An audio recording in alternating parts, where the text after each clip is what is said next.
Let's just do an audio check. Alright, we're all good. Hello everyone. Come talk properly. It's Ryan here. Back in F125. It's been a good couple of months because they cancelled the Saudi Arabia and Bahrain Grand Prix, if I remember correctly, due to world events. I will put it down to. Obviously, a lot of people know the real reason. Yeah, I haven't been on this for several weeks. I've obviously streamed some of the games since, but the Grand Prix is tonight, about 9 p.m. UK time, so that's why I'm doing it on the Sunday. Don't care about the sprint race, so that's why I didn't bother with then.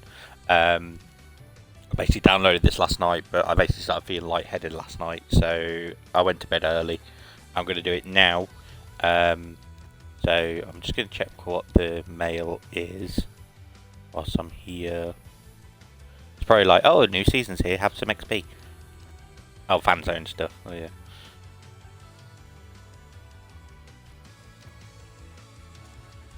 I'll come back to that. I can do that on my own time. I don't like I've done everything on this, so I don't normally play it as much now. So yeah, so we'll basically just go into F1 World. I need to remember who I was last time, because it was Japan last time. I think I was Piastri last time.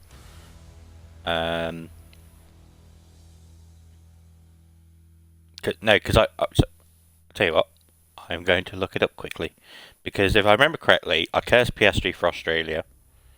I think I was Kimi Antonelli for Japan because he won China. Yeah, I was Kimi Antonelli for Japan. I was Piastri for. Was I Hamilton?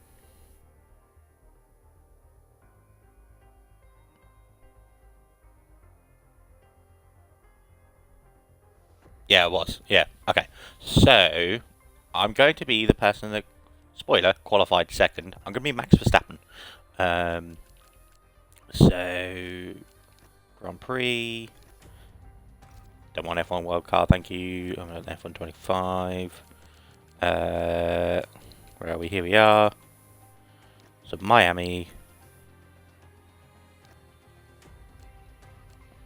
I've got any other special liveries have I? No. Oh, that's quite nice. Anyway, yeah, so I'm going to be Max Verstappen for this one. Tell you what, I'm going to let it linger there, because sometimes it picks up the, it has the thumbnail for me. Because I just do the auto-generated thumbnails, and sometimes I'll actually get a nice one. So if I keep on here for about 5 seconds or so, it'll be one of the ones that pops up. So, we're going to be Max Verstappen. Difficulty, I'm going to knock that down a bit to 70. Because I didn't do the best with Japan. Weekend structure. So full. Basically just going to get straight into the race. Weather and time of day, I'll let it be dynamic. Everything's fine as it is. We'll start the event.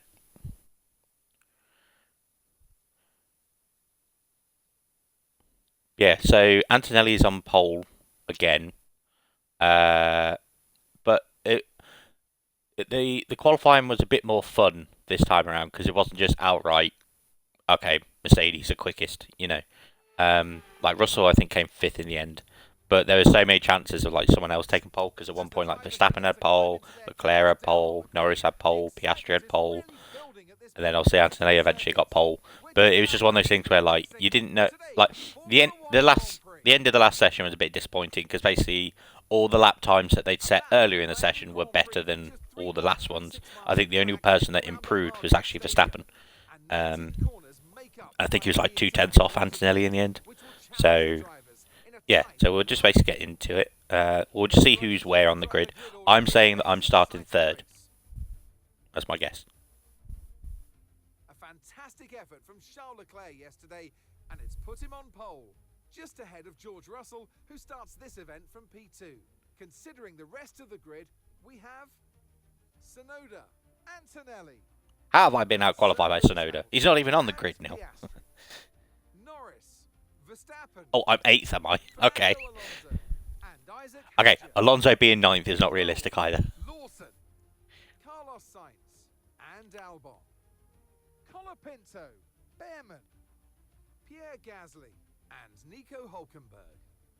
Bortoletto and Esteban Ocon lines up at the back of the grid. Right, let's get this race sorted. And here we go.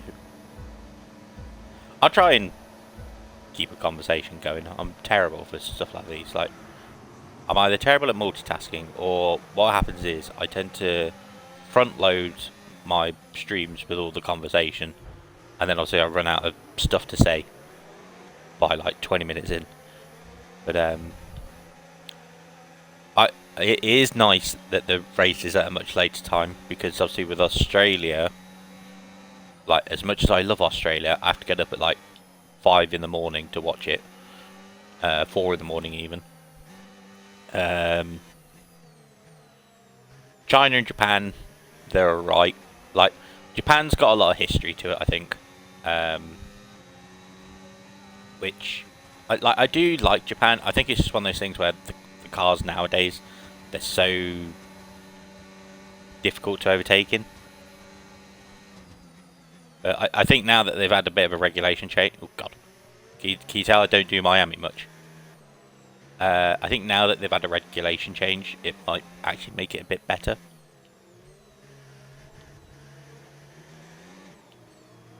So I'm hoping for a solid race tonight.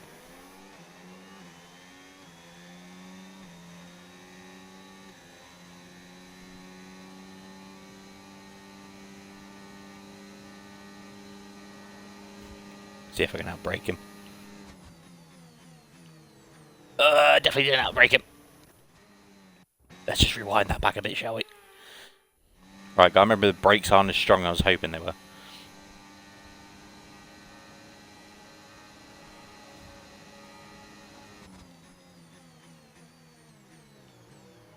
That's much better. Right, up into 3rd. Hey, don't expect some like expert driving from me, because I'm, like I say, I'm either a bit rusty and also I'm not the best racer on this. I think Red Bull, like, because obviously I did the My Team, and then I think you do like a My Player grade, get to 99 rating. I think Red Bull was one of the few teams that I didn't go to.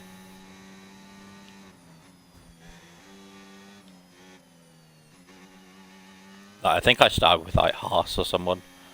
And then I know I was at like Sauber, Williams, I think Mercedes at one point. I know I definitely went to Ferrari as well.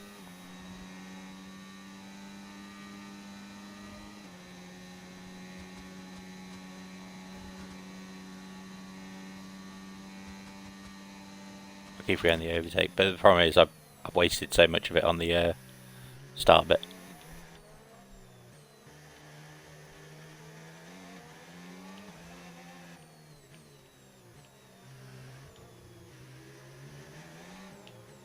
The problem with this is I can't tell if I'm actually taking the corners decent or not.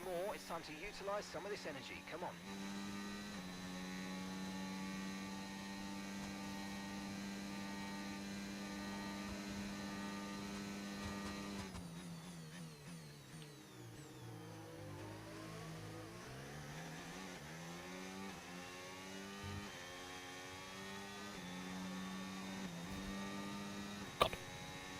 I think I Good job. shifted too early then. Lap of the race so far. Okay, I did not pay attention to their lap time, so I don't know how much quicker than them I actually am.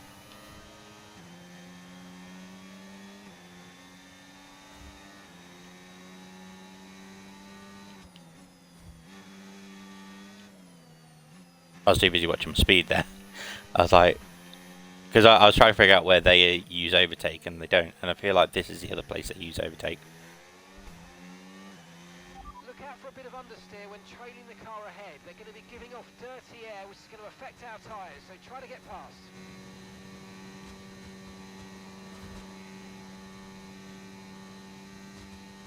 Oh, I think Russell was trying to go on the outside then.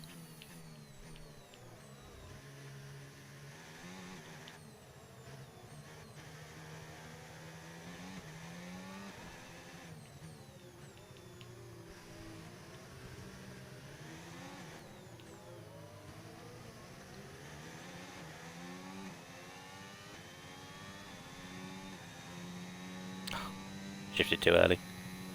See, I don't know if it's just me. I think Red Bull's gear shift thing is a bit different to everyone else's. It could just be me, I don't know. I always feel like the Red Bull drives differently to most of the other cars.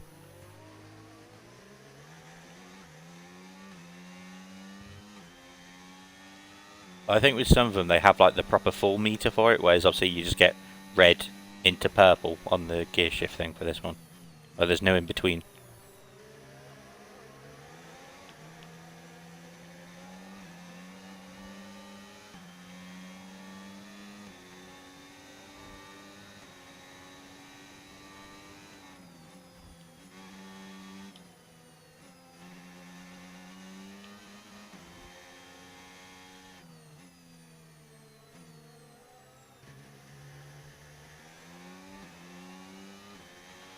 Okay, so gap to the car ahead, 1.5 seconds.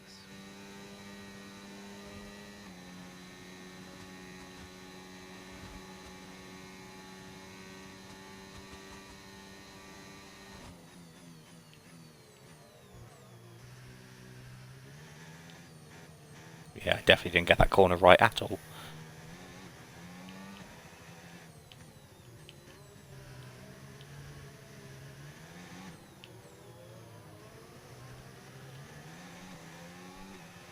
Leclerc's moved into first place.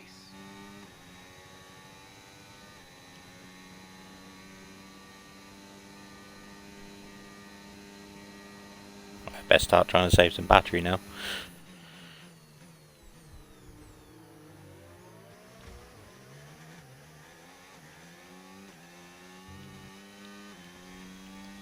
And yes, I didn't take that corner properly, and I'm not going to flashback it. I think the damage wasn't... It's going to need replacing if it takes too much damage. Okay, so we're leading our teammate by 1.8 seconds.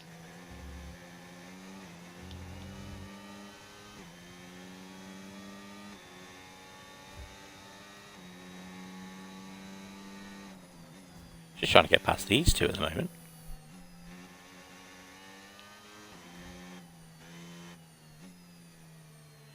Yeah, I think the Red Bull understeers. It could just be me. I don't know. Tyre condition still looking good.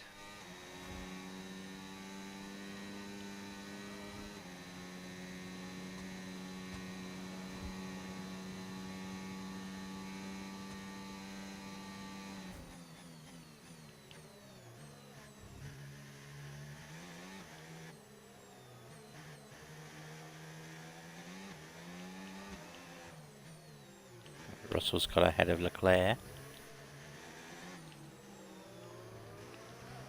Right, am I within DRS now? I think I was just outside it. Nope, I got it. Good. Let's use it.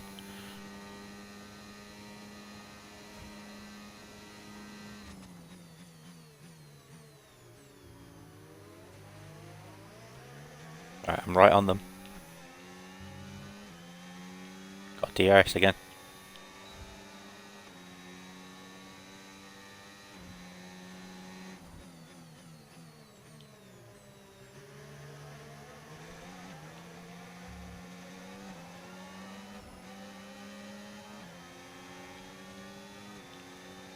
So they're just pulling away again. I can't really do anything about it.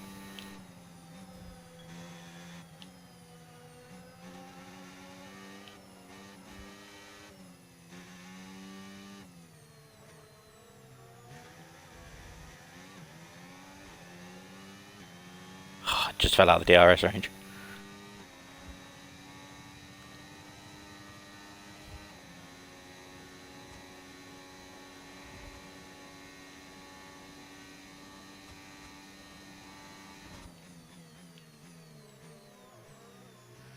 Yeah, I do not like the Red Bull. I think the braking's awful. and there's a lot of understeering on it. I know I could just back. I could change some stuff in the thing, but I'm not. Oh, God, that just made it worse. But I don't do the whole like make every tiny adjustment possible. You know, I try and race it how it is.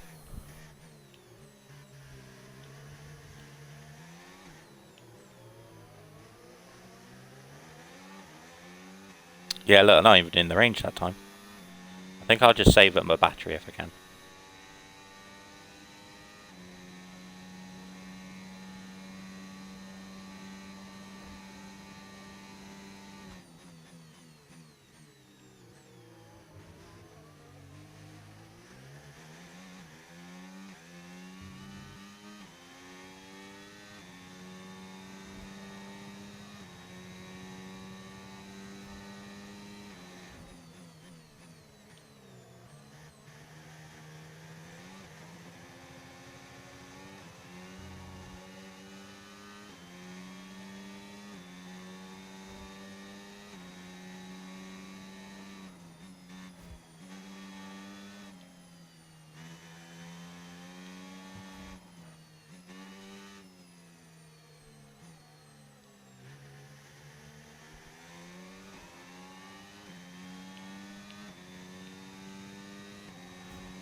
Yeah, at this point, I'll probably just have to settle for third. Like, unless I get like extremely lucky with like pits and stuff. But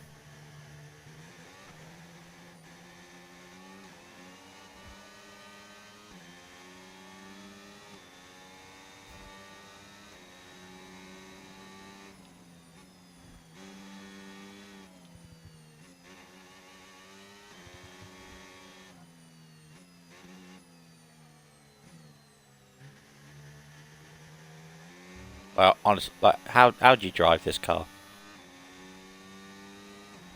Oh, the understeer is awful.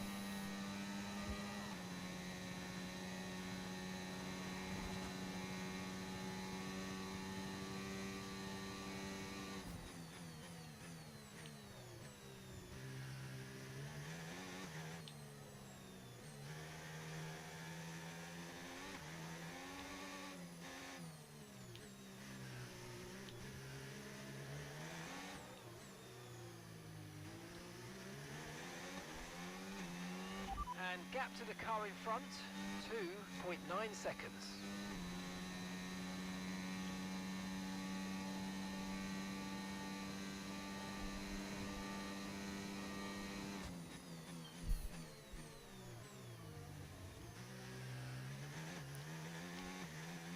Right, so between laps 18 and 35, I'm expected to pit. So I'm guessing maybe a one stop, or they put me on mediums afterwards. So Gap to your teammate behind, two stop. 3.1 seconds.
Okay, this is good. You're catching the car ahead.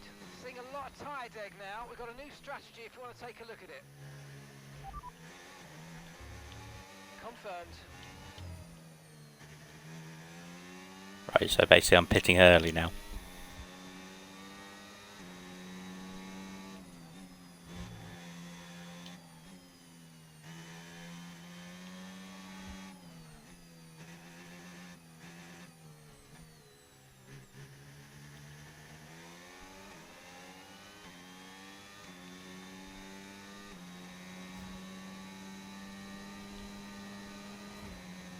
I can't do anything with the fucking the understeer, and it just does my head in.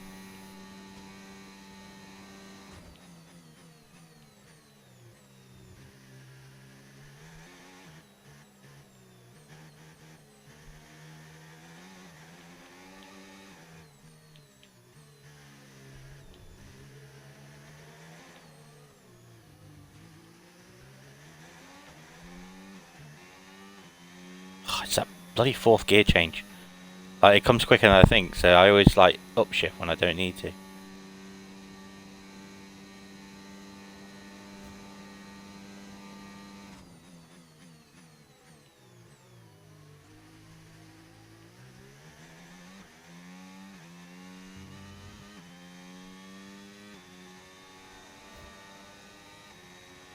We're approaching the pit window and you're going to be on mediums.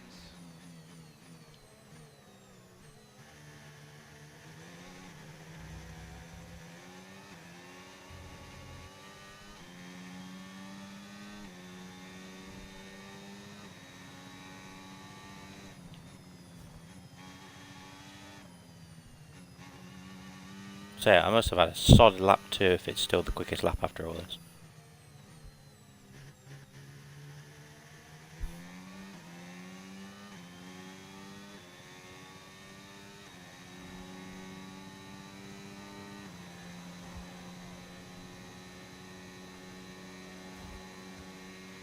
Okay, be aware, the grip levels are going to start falling away soon.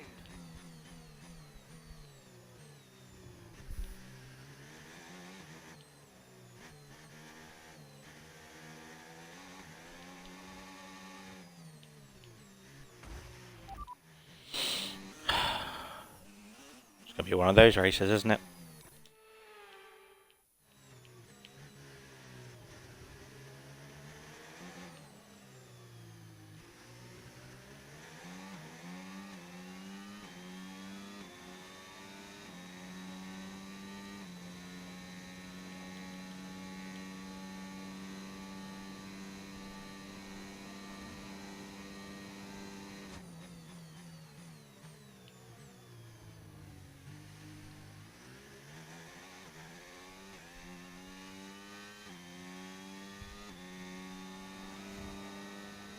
Right, well, Russell's in the pit. Can I undercut him? I doubt it. Well, I think that's the other way, isn't it? It's like someone pits in front of him. No, because... Is it the undercut or is it the overcut? Where you pit after someone and then you try and come out. I think it's the undercut, isn't it? Where it's sort of like someone pits in front of you, then you make it the place, then by the time you pit and come out, you end up ahead of the person that was ahead of you. Something like that, I don't know. I know one's one way and one's the other. I don't know which one's under and which one's over.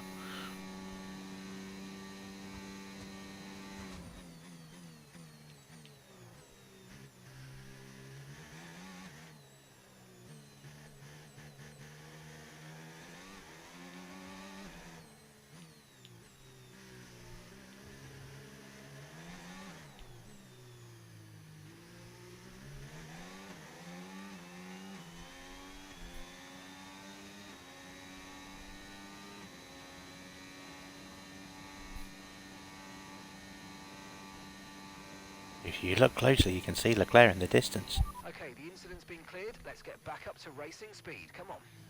I didn't realise there was an incident. Right, there's a big incident Oh! interview. Red flag, red flag. We'll update you in the pits. Everyone's okay. Free pit stop, I'll take it. Major incident has occurred on track with red flags in effect. All vehicles return to the pits. Whilst incidents dealt with, tiles may be changed. Yes. Alright, if we play this right, we can get a nice advantage here. Let's have a think about how we handle the rest of this race.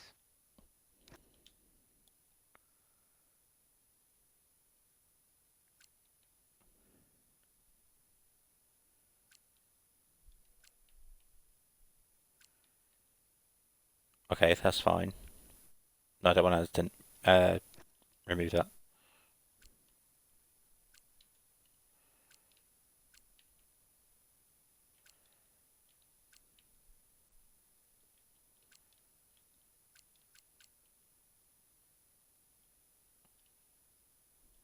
Right, hang on. So if I change that to medium, put that to hard. So I'm better off going on the hard and then switching to the medium afterwards. Ish.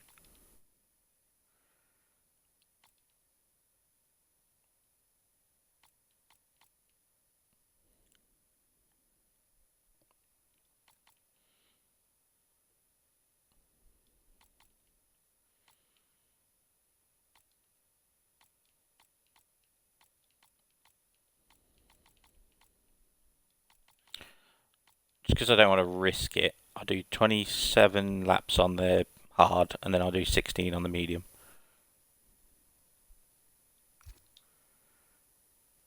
And then I can't change anything else, can I? Right. So we'll go with that. So I'm going on the hard tyres. Again.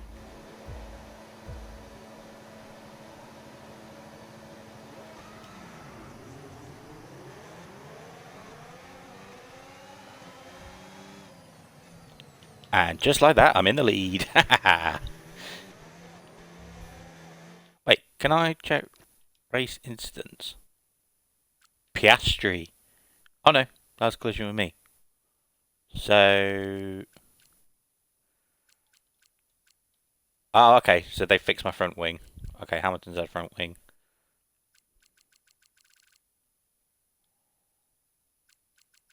So is no one out? Huh. Okay.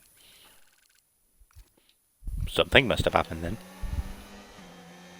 I'll take it. I'm in the lead now, so... I was just trying to hold it.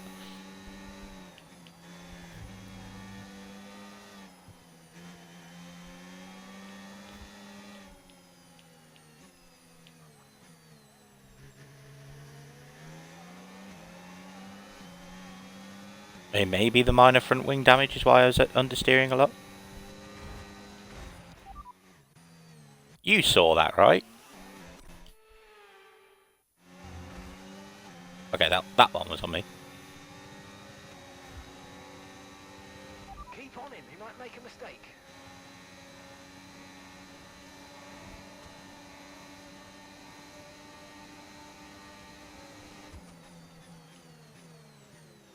Nope, I made a mistake.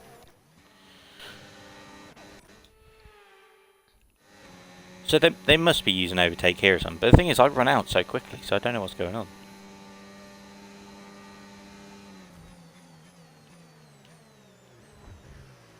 Dive it. So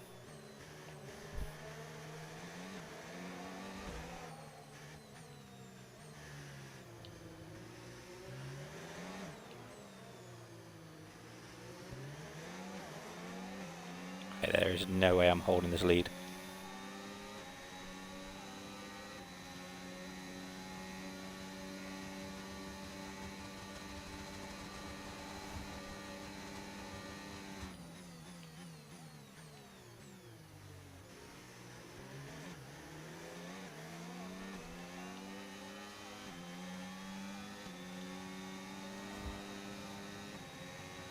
Okay, the stewards have now enabled DRS. DRS is now online.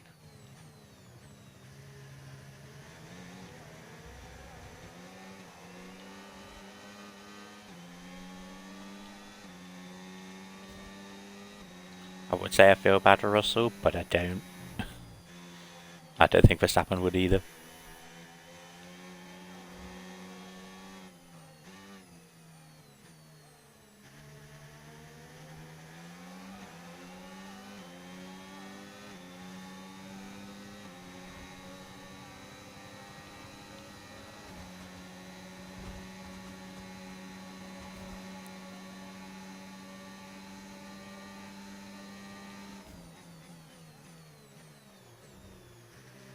Take it back on the inside.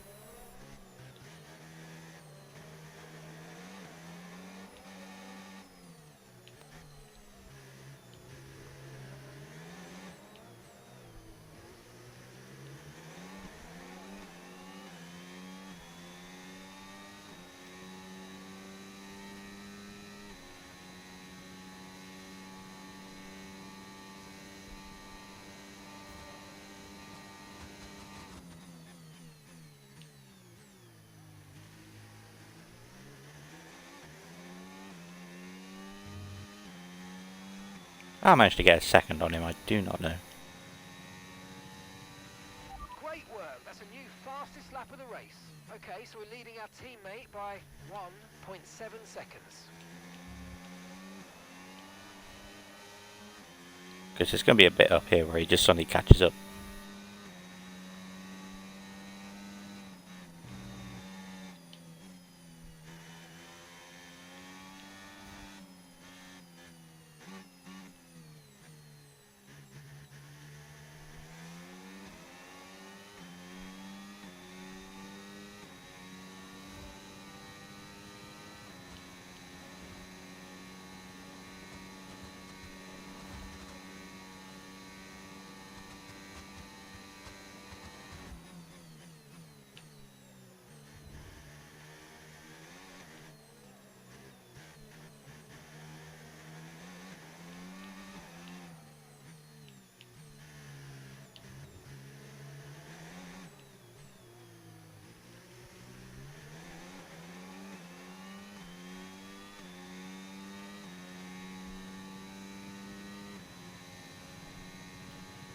See, unless I'm nailing that little part there, I don't know. It seemed to be a lot quicker. Alright, I need to put that back. That was sloppy on my end.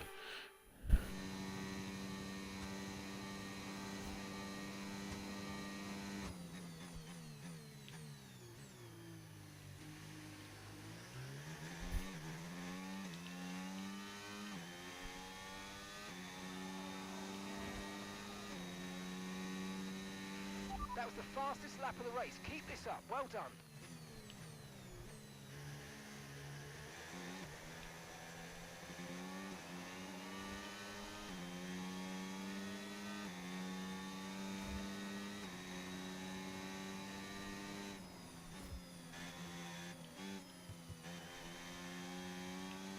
The only thing I can think is maybe for Leclerc the softs are wearing off a bit. Okay, no issues with tyre wear for now. Keep taking care of them.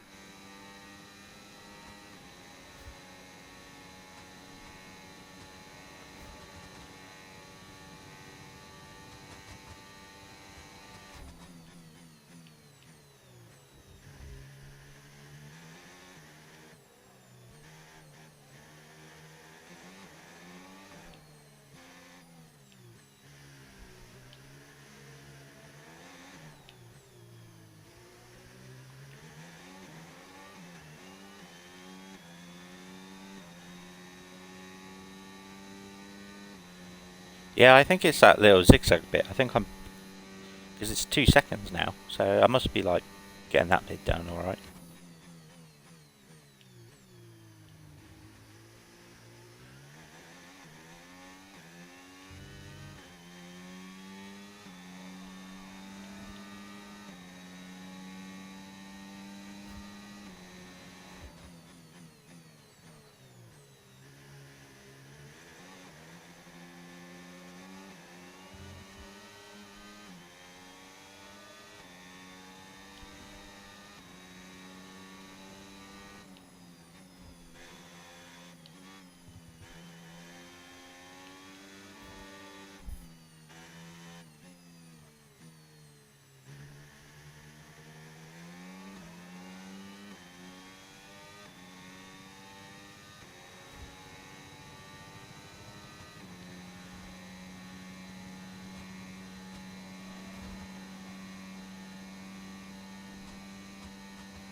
Still a 2-second gap, which is good. I think it's safe to say I got very fortunate with that red flag.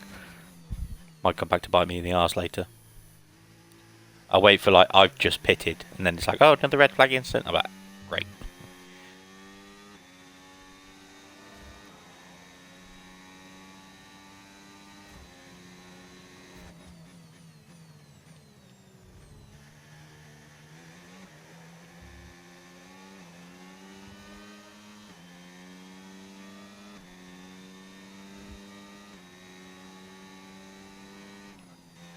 It is a bit annoying it didn't tell me what the red flag was for.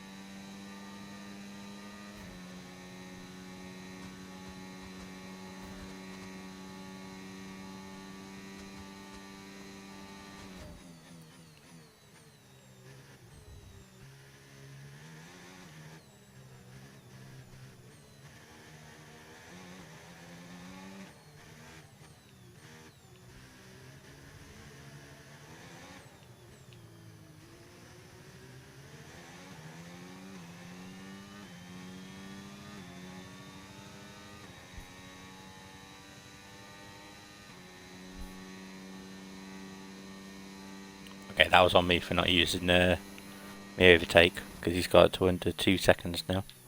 So now I'm going to have to be extra careful.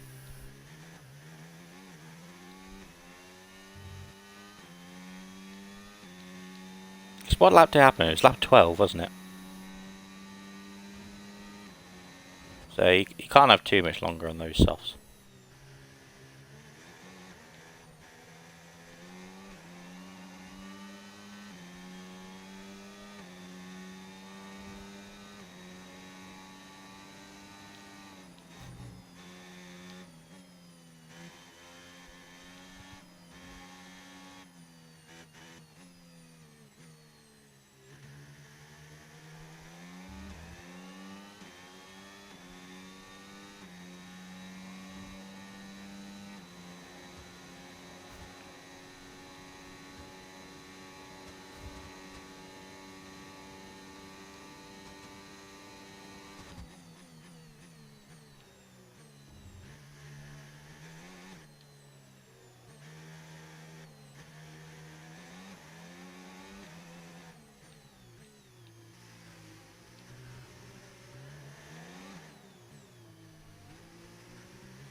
Okay, I'm guessing he's now... I was taking those corners quite bad or something, because the time did not change at all.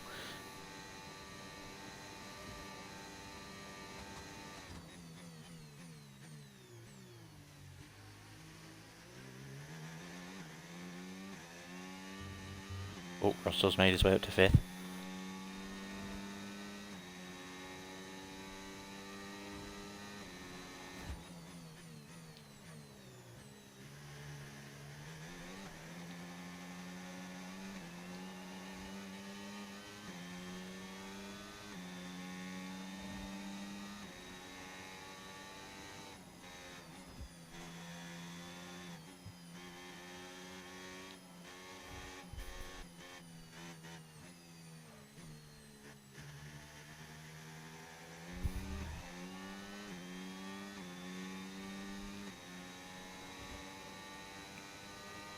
Right, if I can keep Leclerc to over a second, I'll be happy.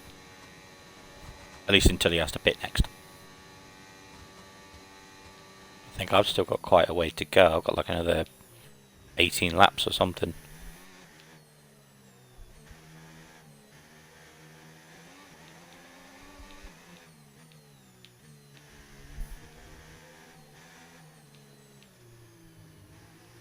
There we go, that's better. Yeah, so just that sector there, I got a purple. So I guess in sector 2 is just that zigzag.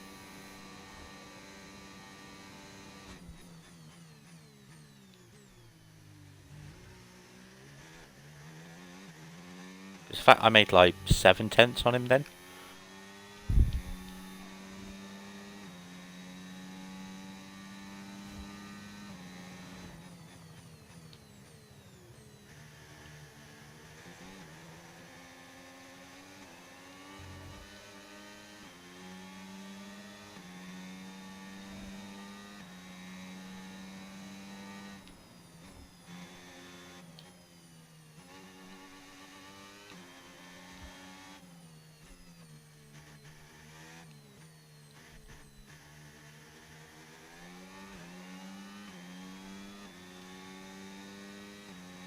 I did take that corner back then a bit bad.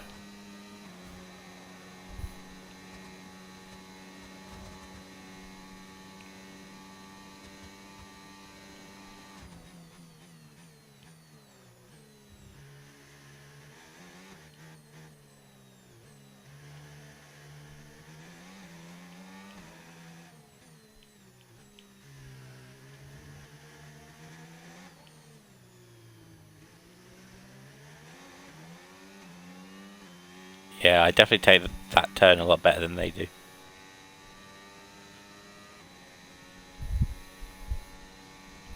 I think because they stick on the track, they sort of go a bit longer around.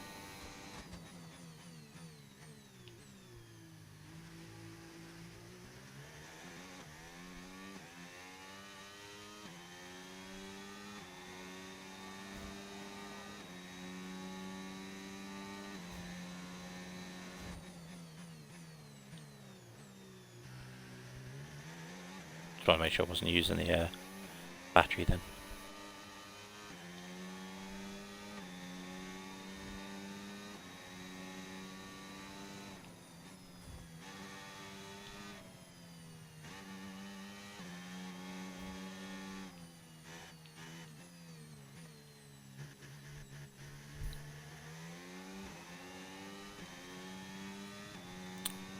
Didn't even notice Hamilton's in third now. I was just looking on the map, I was like, well, there's Leclerc, and I was just seeing how far back the others were, and I was like, oh, it's another red dot. But yeah, I think if we keep this up, we should be okay. Again, could be another red flag incident, could be something like, I don't know, safety car, you know, just to make it that more annoying.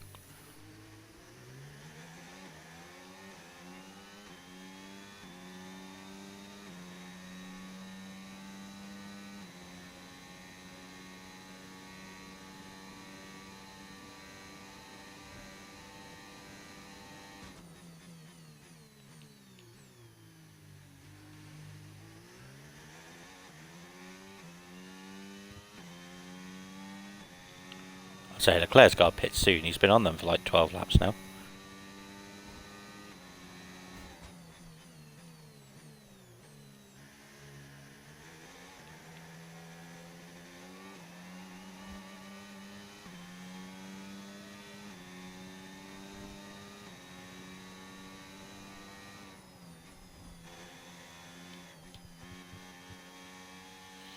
Okay, that corner cutting was on me. I turned a bit too early. You need to slow down before hitting the corners. We don't want to get a penalty. Yeah, I know.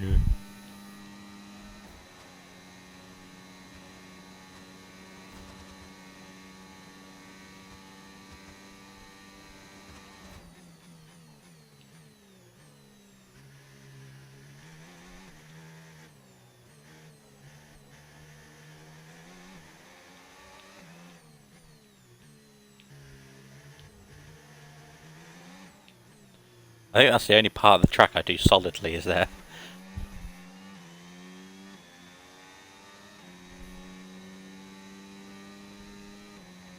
I was waiting for when Leclerc decides to pit. The only thing I can think is maybe the whole red flag thing just completely messes them up. I used to have it when I played F1 Manager. Like if the weather changed, they would keep pitting the second that it went like above or below the threshold of like from intermediates to wets.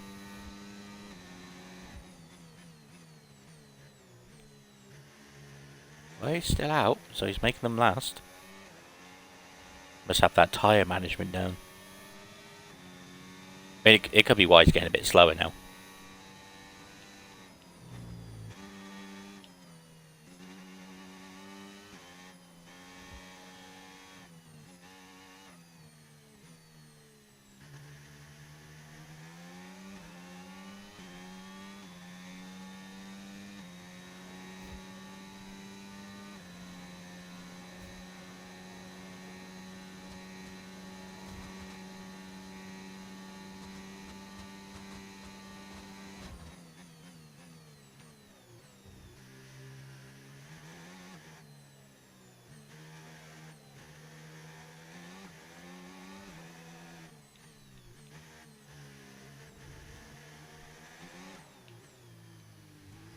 I'm up to 3.5 seconds now.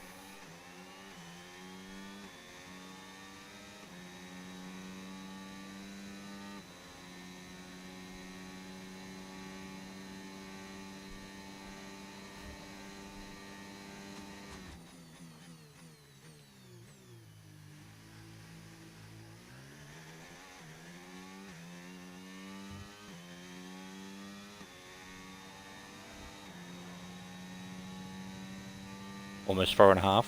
He's got to be pitting soon. Like, he is losing time.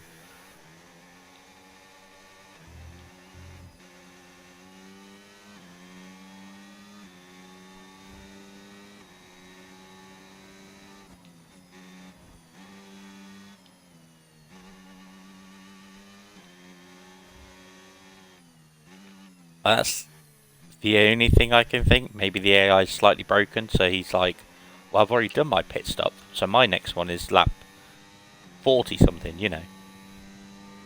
That's the only thing I can think. Is it still thinks like how it had pre-planned. So maybe a lot of these drivers aren't going to change for a while.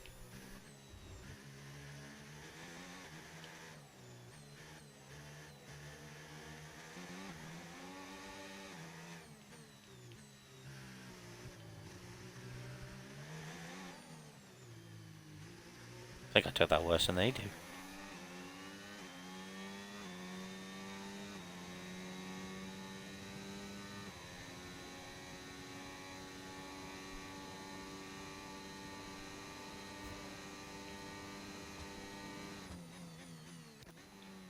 I looked down for a second. That was on me. I looked at my drink and I sort of sat there going, I wasn't able to take my drink because of a. Normally I take it during my pit stop, but obviously I didn't have one because of the red flag.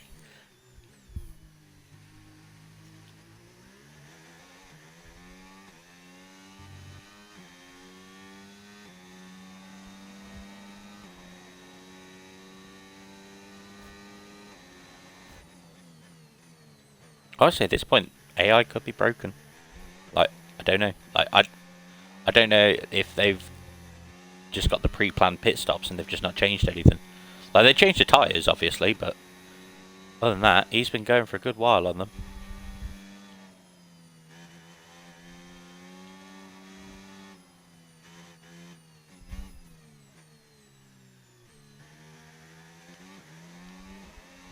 I mean, my tyres could look better.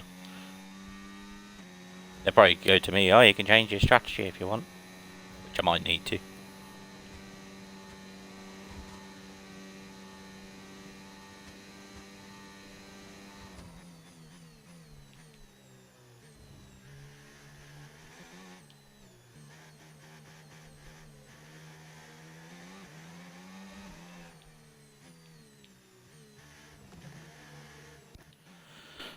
Yeah, that one was on me.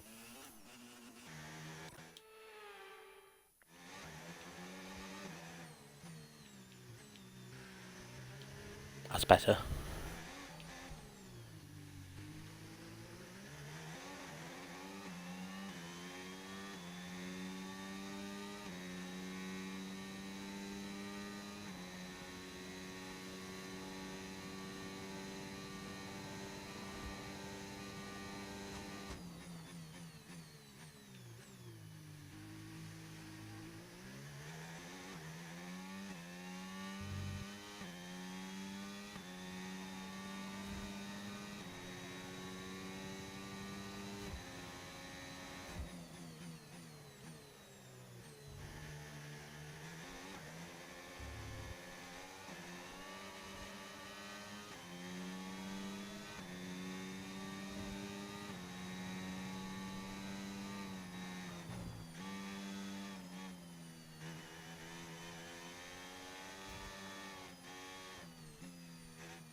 Right, we're over halfway through the race now.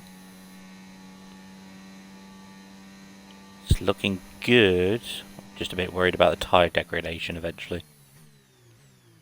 Because I meant to make these last till about lap 40.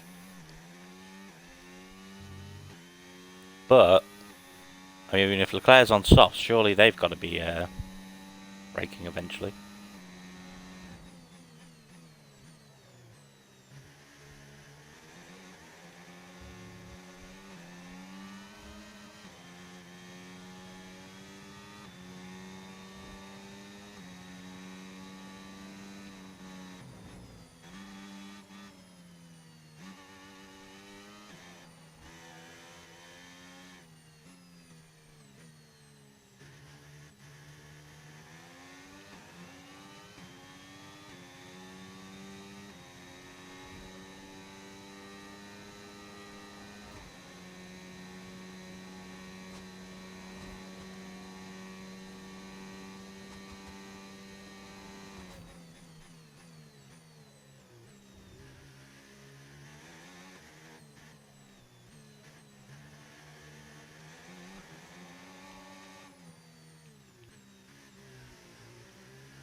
See, there must be a bit up here as well where he gets like a really bad braking line. As you can see, it's gone under 5 seconds. And then I'm sure there's a bit here where I start pulling away and then it would just start gaining the time again.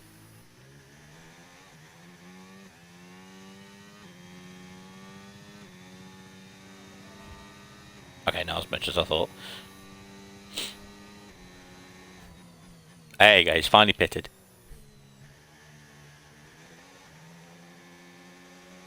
At least I know I've got plenty of a gap over them, so for when my pit comes around I should be okay.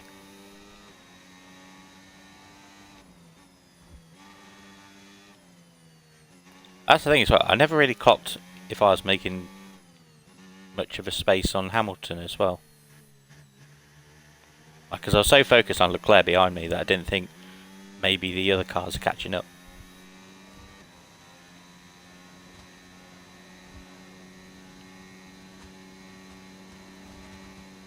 Could be the same.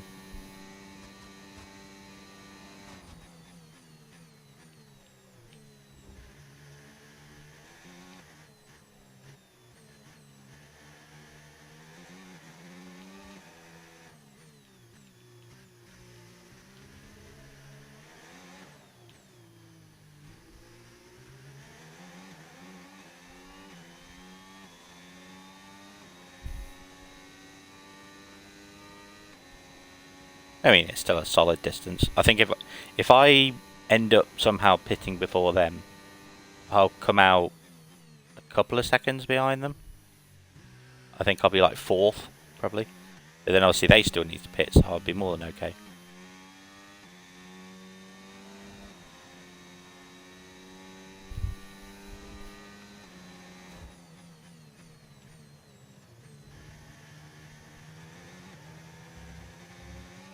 Right, so it's 13.8 now. I want to see what I can get to by the end of the next lap.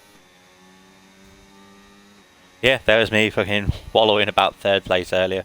Bless the red flags.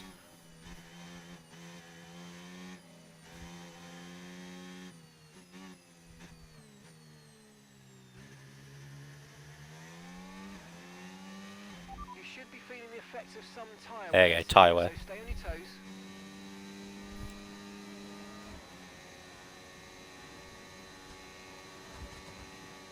I'll see if I can switch to another set of hards, because obviously you need 2 compounds on.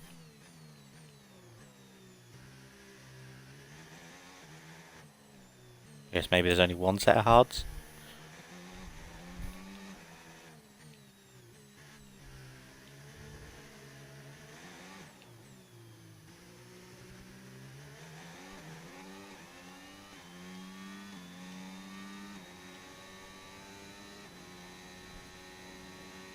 Right, still the same time. Oh look, Leclerc's up into 5th now already. He's on hard tyres.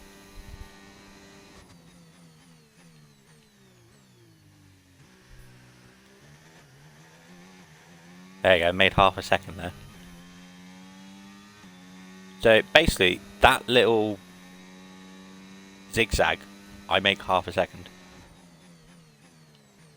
So if I can keep that going, I'm actually alright. Just gotta hope Leclerc gets a bit held up by the other cars. Because you watch, you'll be the only one that's like gaining on me by like 2 seconds a lap.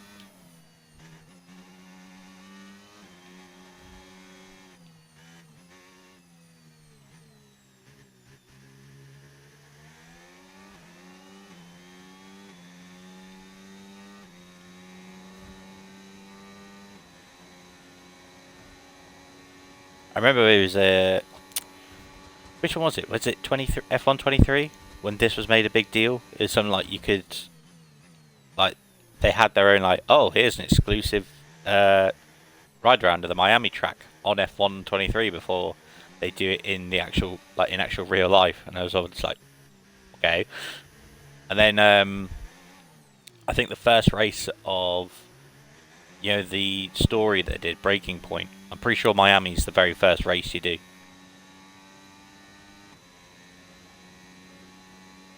Unless it's for this past season, Miami was the first one. Yeah, because you do F2 first, don't you? But I can't, yeah. I think so. I think you do a bit of F2 first. And then I think the start of Season 2 of Connor Sport is, well, Breaking Point. Because Connor Sport's the team. I think the start of Season 2 of Breaking Point is at Miami. Which I quite like it. Like the Breaking Point. Because it gives you something different. Like, it's nice to have like stories. Because I used to love like the challenge scenarios they used to do in the old games. So it was stuff like, oh, you're on lap 53, but you've had this incident which has set you back. Now, like, try and get to 6th place before the end of the race, or something like that, Or like, you would like, I know they had it as DLC, which was sort of a pain in the arse. They had the Senna and Prost DLC on one of the old F1 games, and it was just, like, the worst part was, the only ways you could use the cars properly was time trial, or you do the challenge scenarios, but the fact you had to like pay extra money just for the challenge scenarios was a bit ridiculous. I think they do it with the F1 movie on this as well, where it's like you do certain bits from the movie, but you play it in the game, which is I like that. It gives you something different. It's the same problem you get with sort of like the FIFA games, like they become rinse and repeat after a while. But they used to have like challenges you could do, so it would be like they did. I remember they did it for the World Cup games, which was always fun. It was always like, you play as one country, you're 2-1 down with 15 minutes to go. Can you pull it back and like savour a point, or even better yet, go for the win? Yeah, like the main objective is secure a draw, but then the bonus objective to unlock certain stuff was actually win the game. I miss stuff like that in like the sports games. Like I think that's sort of a thing they need to sort of bring back to them. Is like I know. Obviously, F1 World is a thing, but it's not the same, if you know what I mean. Because that's just, a lot of them are just, win this race, and then, like, if you do this, you get this very common item for your car. If you do this, you get a rare item for your car. It's not, yeah, and then it's restricted to F1 World, it's like, you can't apply that to any other car or team or whatever, So, I don't know. Maybe it's just me. But I used to love, like, that on the old F1 games and, like, the old FIFA games. Because it would be, like, you unlock kits for teams. Or you unlock, obviously, like, boots and footballs and all this other stuff. And, like, oh, you can use this player in career mode now, I think that's the problem with this whole seasons thing now. Like, that's how you unlock everything. It's just through grinding the game. So, it's not as fun. Like, I like the idea, but I don't know. It's one of those things as well with like the whole season pass thing. Like it used to be, which this is what I didn't mind. You had the game, and then you had like future DLC packs coming out, but you could buy the deluxe edition of the game, which gave you the season pass, which basically meant all DLCs that were coming out, you would get them. You didn't have to pay extra for them. Whereas now, the season pass is individual to the season. So, for example, like let's say with this game, for example, if I was to buy a season pass, which was £8, that would last a month and a half, because then after that it's season 2, and then you need to buy a season pass for that, and that's another £8. And it's like, no, that's not how it should work. It should be, you know, and even then, I don't know if Borderlands 4 did it, where like the season pass was like because I've not played Borderlands 4. I've played obviously like 1, 2, 3 and all that lot, but I can't remember if with 4 it was like you did like the first set of DLC came out, and then there's like other unlockables and stuff, and then they did season 2, which was like the next DLC, and it's like, no, that's not how it should work. Like, the season pass used to be you got all DLC when it came out, and obviously most places are greedy now and they want more money out of you, and it's sort of just like, I think that's why I just very, very rarely buy a game at full price now, because it's like, I'm not, yeah, and especially for like, oh, if you pay an extra £60, you get this and this and this, and it's sort of just like, no, it's like, that's not how it's meant to happen. But I don't know. I'm hoping.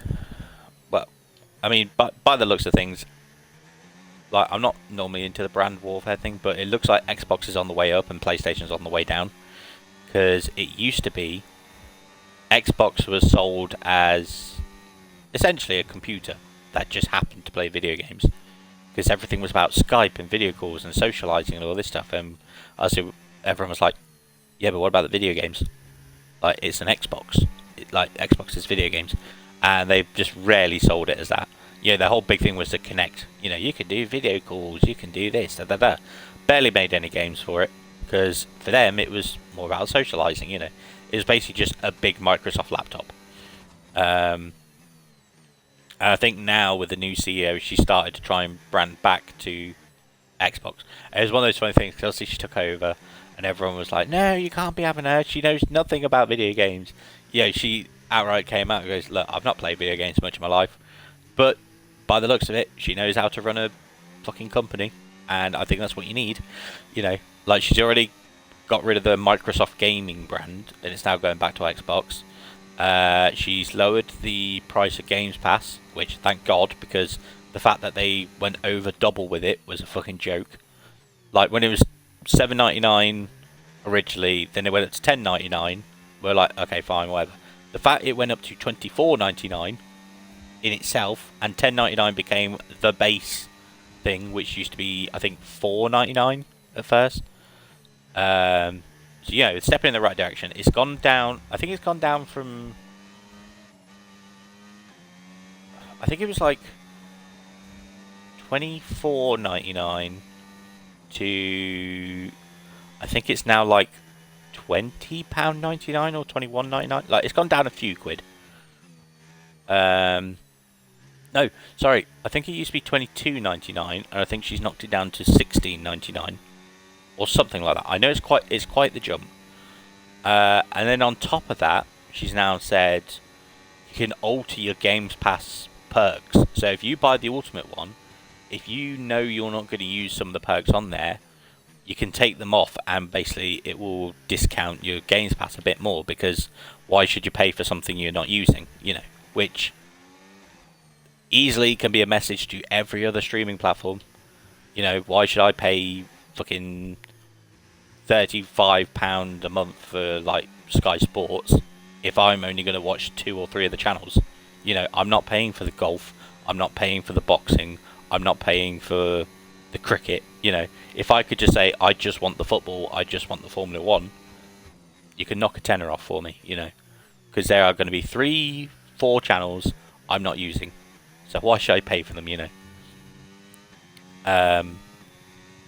Yeah, and like I said, and then I think the whole thing was a lot of Xbox exclusives went to PlayStation, I think, and now she's sort of like, not like backtracking on it, but she's like, we need to basically see what we can put over there and what we should keep. because obviously they need to see why some sales aren't doing as well. I think the only thing that's sort of taken off is some like I think it's the Call of Duty games. So like they're not being day one Games Pass releases now, because I think they know they can actually make money off selling them. Seeing dangerously high levels of tyre wear now, and we're going to be in trouble unless you either nurse them or come in for a fresh set. Copy. Let's do that now. So yeah, so I think it's just like I don't know, like she's doing the right things, I think, which is good. It's just funny to think that the savior for Xbox is someone that actively did not play video games. But I think that's sort of what you need. Like, I know there's a lot of people that play video games all the time go, oh, because I play them all the time, I know what everyone wants. And it's like, no, like, Take care. Our data's indicating at the end of the high day, wear at this stage. everyone's going to want different things. So, like, you know, and by the looks of it, like, people have turned on her on a dime, in a good way.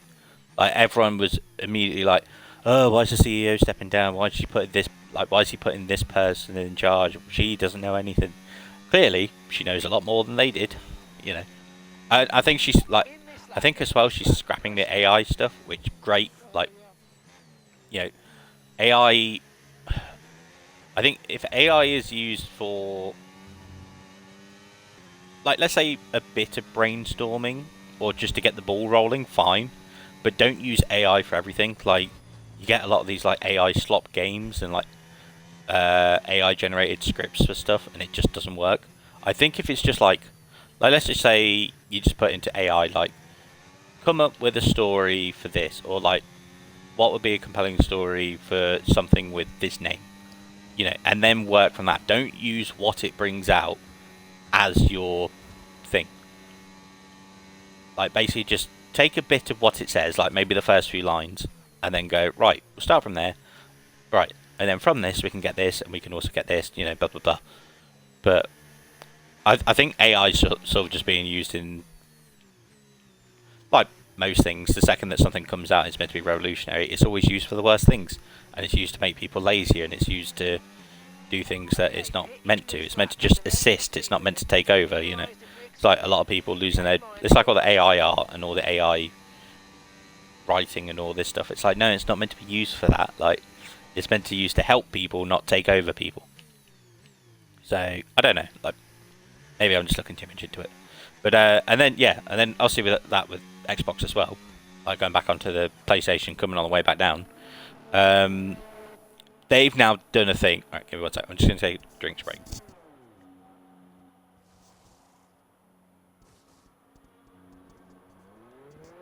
Oh, there we go.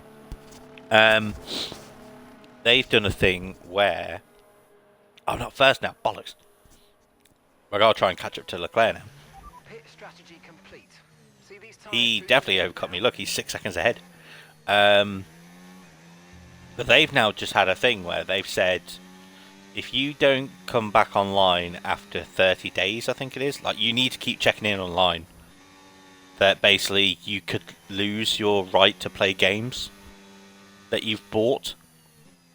And it's like, no, it's like, and the fact their whole thing was, it was for the players, play, like, and their tagline is play has no limits, and now they've just limited players. Like, it's the most ironic thing ever.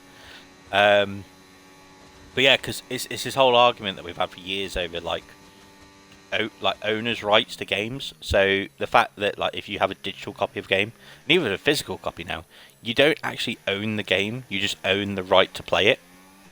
So basically they could take it away when they want, and you don't get refunded for it.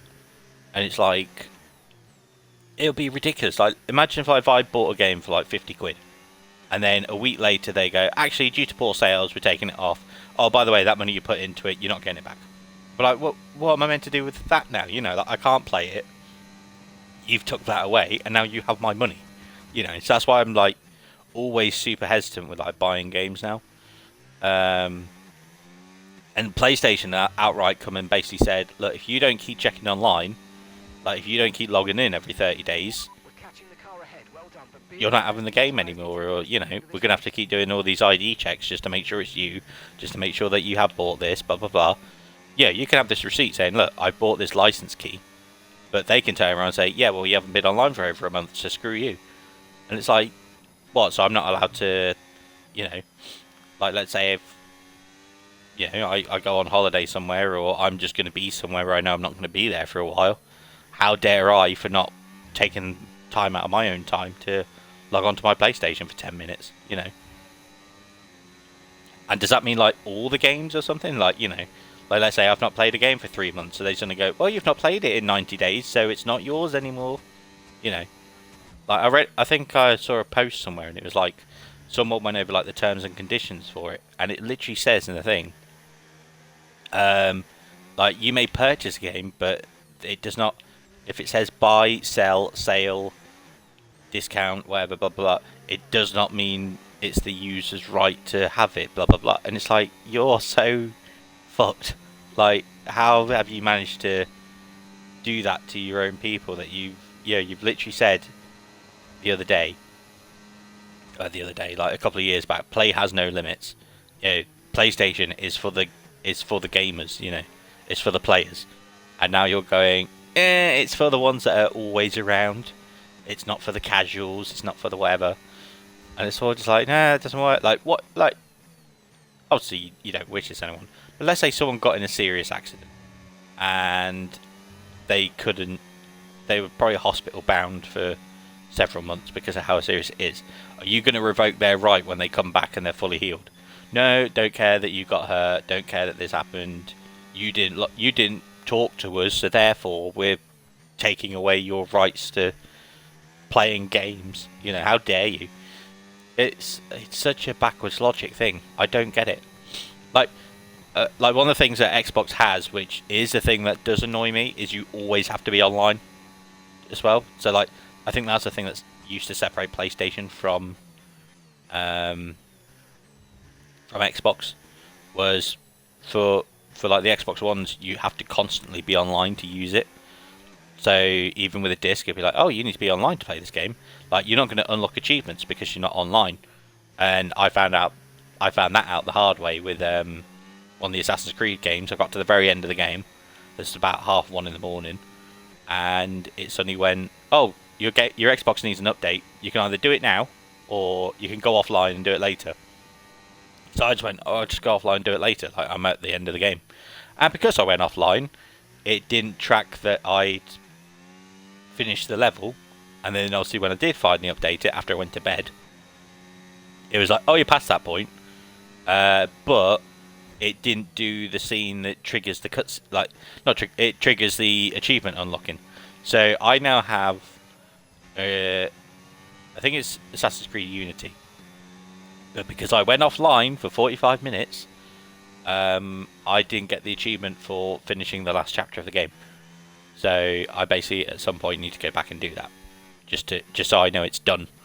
Yeah, so I think that's one of the things that Xbox could improve on as well, is the constant need to be online. I get it, because obviously everything's cloud based, but surely like things should be linked to my profile, not to my cloud system. So I don't know, it'll be one of those things, but it just seems like Xbox is on the way up, PlayStation is on the way down, when it used to be several years of the other way around. You know, PlayStation was the console to have, Xbox was just there, and now I think people are starting to go the other way with it. And then obviously we've got the whole crisis of the price hike, because obviously resources aren't as good as they used to be. Everything's going digital, so they started charging more for the actual physical consoles. So yeah, it's just it's a bit of a crappy time to be into video games, but I think everything's starting to calm down a little now. I know the PlayStation upped their consoles quite a bit. I think it went from something like the PS5 went from being like, I think it was like £600 to £730 or something like that. I am bothered with, well, I say I am, but I'll say I've got a Series S, but it was something like Series S was £250, Series X was £450, and then I think it went from like, £249 to £289, which not too bad. And but then I think the X went from like £449 to £519, so it went up like 70 quid. And I was sort of just like, Well, I've already got mine, so it's fine. I can definitely hold back on the PS5 for a while. I think there's still not enough on there to warrant getting a PS5. Like, at the moment, it's just Spider-Man 2 and Wolverine are the only two I care about. And if they somehow, by some miracle, Insomniac goes, oh, we want to put our games on Xbox, that would be the dream for me. Because that means Ratchet and Clank, that means Spider-Man, that means Wolverine, that means probably Sly Cooper as well, which I think is Insomniac. I might be wrong on that. Like, if they could start bringing PlayStation exclusives over to Xbox, that's me sorted. You know, we got Crash Bandicoot, we got Spyro. Give me Jak and Daxter, give me Ratchet and Clank, give me the Spider-Man games, give me Wolverine. God of War would be great. Last of Us would be great. Like, I've played Last of Us, God of War, and all that lot because I have a PS4. But if they came over to Xbox, great. You know, like I've not touched my PlayStation in like 18 months now. Obviously, like since I moved back here, I've just not plugged it back in. So yeah, it's just like you know. Yeah, I've actually managed to somehow backload my conversation. I've just realised I've started talking a lot more now. Normally I do all this stuff at the front of the stream, and then I'm basically like barely saying anything at this point. Like, I know I had a good bit in the middle where I wasn't really saying much, but I don't know, it's just one of those things. I was so focused on trying to get the lap times up because I had my little slump with the whole Russell and Leclerc staying ahead, getting further away. And then the red flag instant changed everything. But yeah, I don't know. It's just I think like for me, it's sort of like when I can get on the right topic, I can just ramble for a good while. But it's getting to that point first is normally what the struggle is for me. But yeah, you know, I think it's just one of those things at the moment where like there's still a lot of change going on with the gaming stuff. There's not much at the moment where I'm like, oh, I'm so excited when this comes. Like, I honestly couldn't care too much about GTA 6 at this point.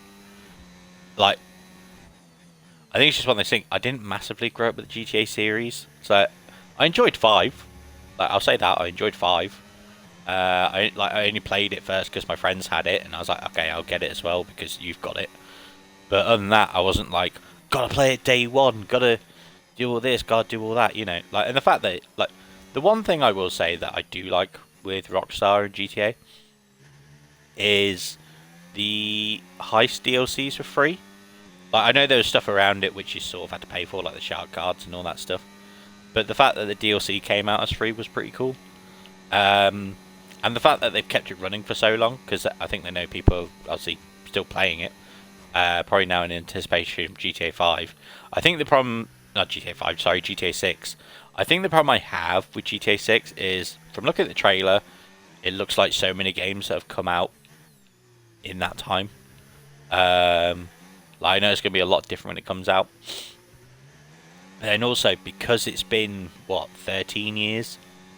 And they said it was going to come out originally about, I think wasn't it meant to be like 2024 originally or something like that, and it just kept getting delayed and delayed and delayed, and I was sort of just like it's a problem I've had with a lot of games recently, is they get delayed and delayed and delayed. Yeah, like they're massively hyped. Like Cyberpunk was a big example. Like, I've not played it yet.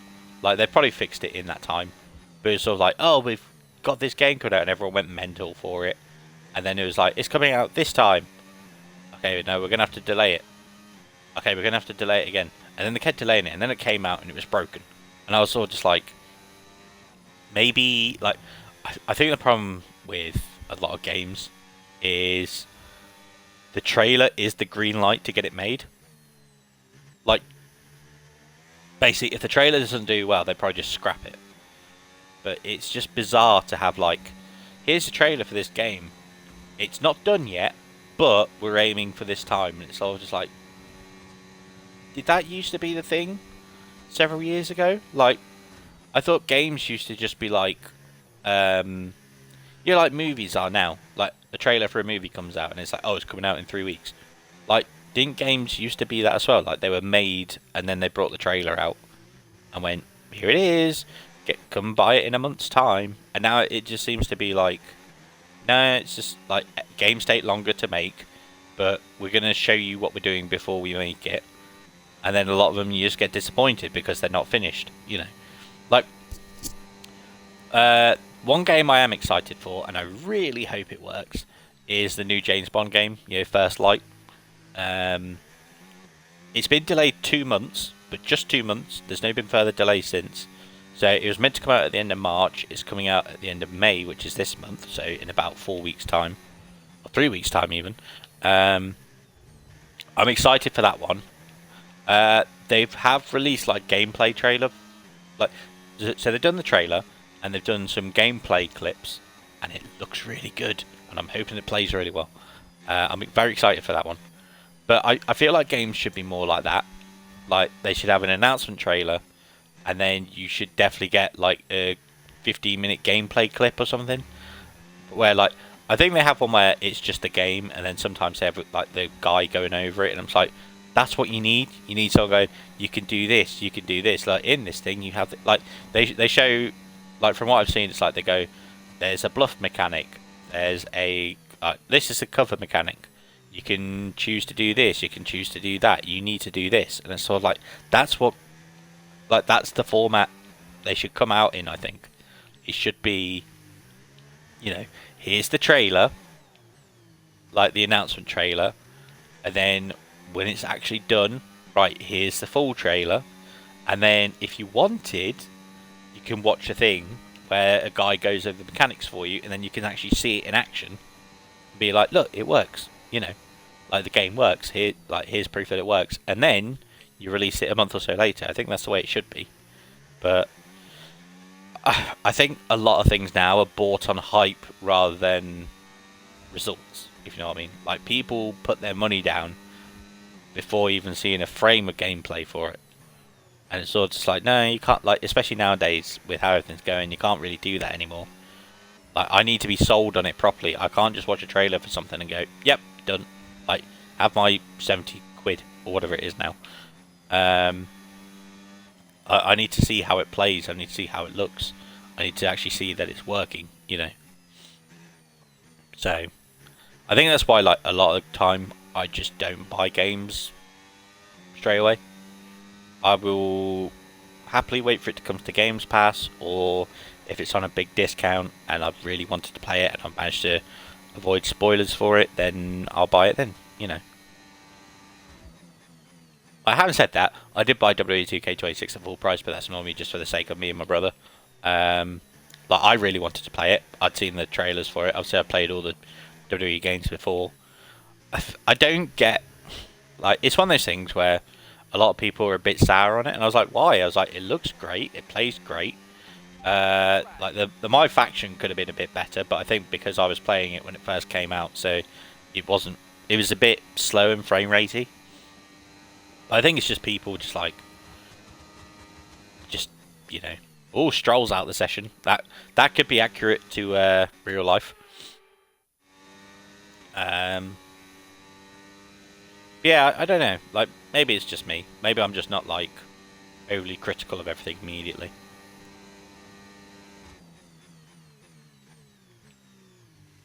Right, let's pass Lance Stroll. Hi, Lance. Bye, Lance. Oh, his car just disappeared. See that? The dot just went, oh, bye. Yeah, I don't know.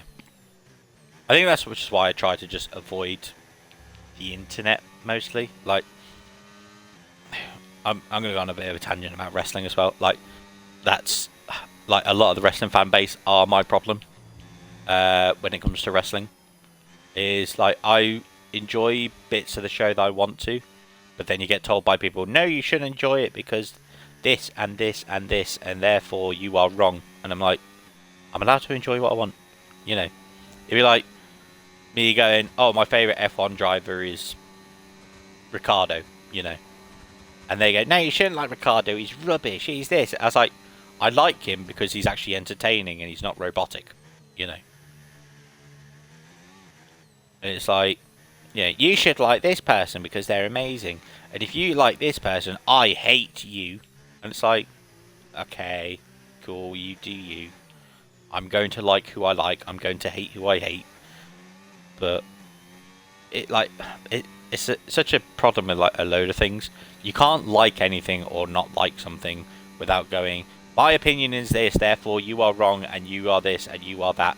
Like the fact that it's just like, I just don't have time for it anymore, you know. Yeah, like with WWE, like WWE as a company, not really liking at the moment.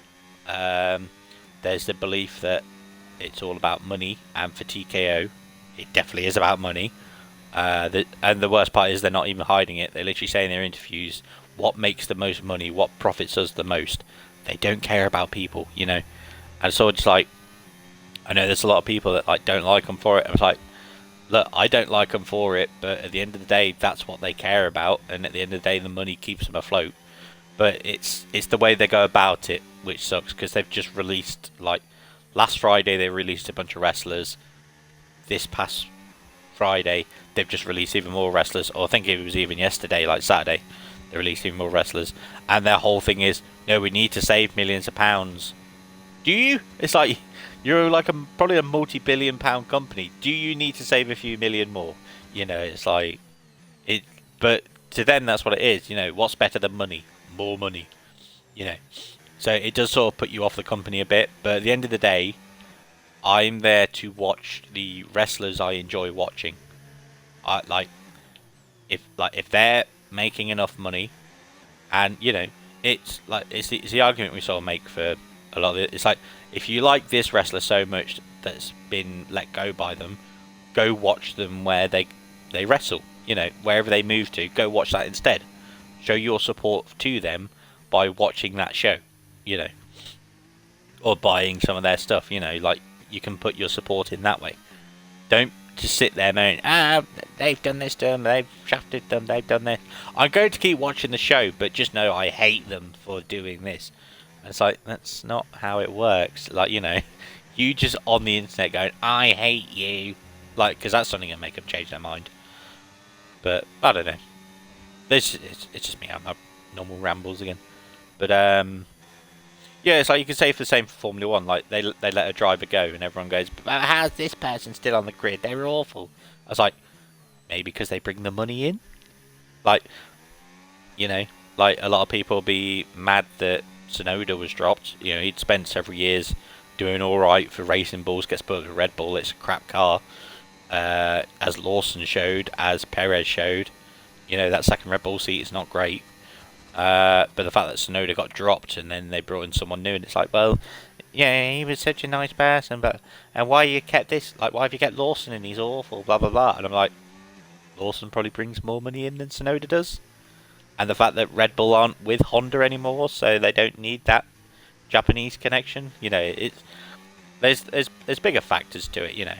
But at the end of the day, I'm not in control of it, so I'm not going to get mad at it. You know, I could take like our football team, Leicester. I just cursed Tsunoda. I spoke about Tsunoda and he's out the session. I just went, that second Red Bull seat's crap, and he's just broke down. But that's what I mean. It's like our football team, Leicester, he's just got relegated again. I'm not going to get mad about it because I'm not in control of it. I know it's a crap situation, like considering where they were, like, what, 10 years ago. Like, considering 10 years ago, they won the Premier League and now they've just been relegated to League One. It's like, sure, the things run crappily, but me just going, I think you need to do this, I think you need to do that. They're not suddenly going to go, you're right, I'm going to do this. You know, I'm not in control. So I don't get mad if Leicester lose because, well, other than the fact that it's a very common occurrence now, it's just more, I'm not in control of it, so why should I be like, I'll get annoyed at video games because that's something I'm in control of. You know, if I can't get past them, like you saw earlier, I started getting a bit of a slump because I was like, great, I'm stuck in third, blah blah blah. You know, I could drive better to get first, but I was just, you know, I'll be honest, got lucky with the red flag. I said that before, got lucky with the red flag. But like, games I'll get annoyed at because I'm the one controlling the game. But like, you know, I'm not going to get mad at watching a football match. I'm not going to get mad at watching the F1 and being like, oh, why is this person won? Why is that person? Because I'm not controlling the driver, you know. I get mad at some things that personally affect me, if you know what I mean. But yeah, that's basically my main approach to it. Is I'm not going to get mad at something because, you know, I'm being told I should be mad at this because, you know, it's this and it's that. And I was like, I'm not fussed, you know, like, yeah, like with football at the moment, I'm just enjoying watching the football. You know, I obviously sometimes I want more teams to win than others. Yeah, like I've been very happy with Sunderland this year because it's been what 10 years since they're in the Premier League and just how well they've done. At the moment, I'm getting a bit annoyed with West Ham. Like I'm not like I'm not throwing my weight around going, oh, you fucking pathetic, blah, blah, blah, blah, and all this stuff because it's like West Ham are in 17th for a reason, you know. But I'm just more annoyed at West Ham not winning because it means Tottenham could win and move out the relegation zone. So, you know, it's one of those things. Like,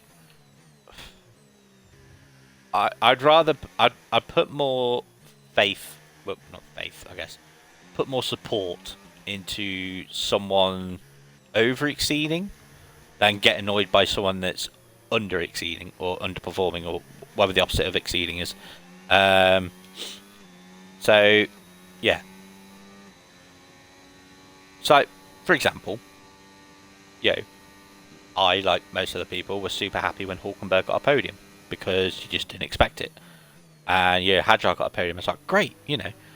I would much rather see a lower team car do so much better than, oh, Mercedes have won again. Oh, Mercedes have won again, you know. I mean, at the moment, it's sort of Antonelli. Like, the fact Antonelli, who is, was he like 19, is top of the championship at the moment. And now he's just got pole position again. Like, over the two, give me Antonelli over Russell. You know, I'm pretty much the opposite of British bias at this point. Like, it's amazing to see someone, it's his second year, and he's currently the best driver on the grid. Ish. Like, he's the best performing driver. Like, he's top of the table at the moment. I know it's only been, what, 3 races? But it's something, you know. I think that's why last year I wanted Piastri to win more than Norris, because Norris was basically McLaren manufactured, and Piastri has come in and been amazing. I mean, both Russell and Antonelli are Mercedes manufactured, if you will. But Russell's been there several years, and Antonelli, it's his second year, you know. I'd much rather take the fresher guy that is doing a lot better than people thought you would than the guy who the team has been built around, you know. I think that's why I was a bit sour on Norris last year, because it was all like they favoured him so much more than Piastri. Like, the fact he got the choice of who went for a pit stop first on multiple occasions was ridiculous. And then when it didn't go their way, they went, Piastri, can you let Norris through because we fucked up on the pit stops? You know, it's a bit like, ugh, you know. So I think that's why, like if Hadjar does amazing in the Red Bull, great, you know. Like, I know he's been brought through the Racing Bull system, but it's a team that is built around Verstappen, you know. So I would rather the second driver who's just in that second seat just does a lot better than people thought they would. Don't want a 3-second. I must have like just caught the corner of it. Yeah, I did all that rambling. Didn't even realise I'm on the final lap. But yeah, look at that, 16 seconds over Leclerc. So those putting those mediums on definitely benefits me at the end. But yeah, it's been a very solid race. I will put it out there again. I got super lucky with that red flag. Russell almost got screwed over, but he did get himself back up to 3rd place. I'll take the win though. Like considering I came out in the pits like 6 seconds behind and pretty much made it up in 2 laps. I thought it would take a lot longer. If not, I wouldn't have done it. But we'll take it. We will take it. These turns here are the ones that saved me, to be honest with you. I must have made like half a second each time. Let's use the rest of this overtake.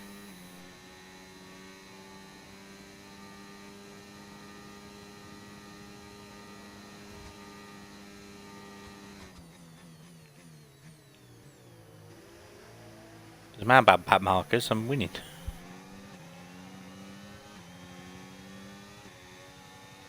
Checkered flag.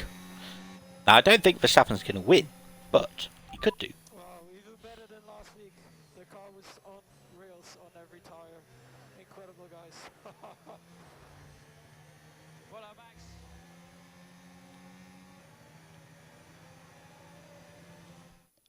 And in the end, there was no Verstappen. Max Verstappen, he takes victory.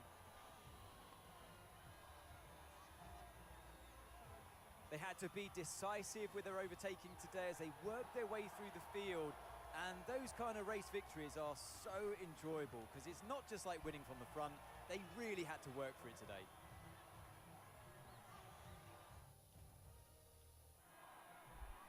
What a day it's been for Formula One, and what a day it's been for these three drivers. Time for the podium celebrations. Time for our drivers to celebrate. And for those that have missed the Dutch national anthem, fear not. It's back again because Max Verstappen is back on the top step.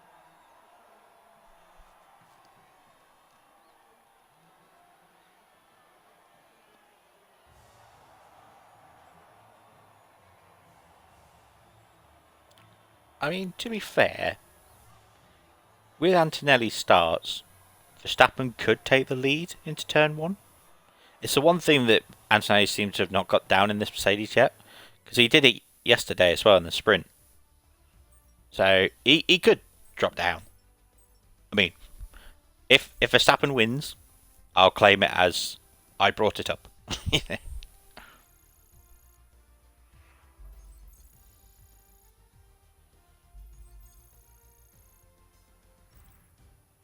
Yeah, we'll go with the results and then I'll wrap it up.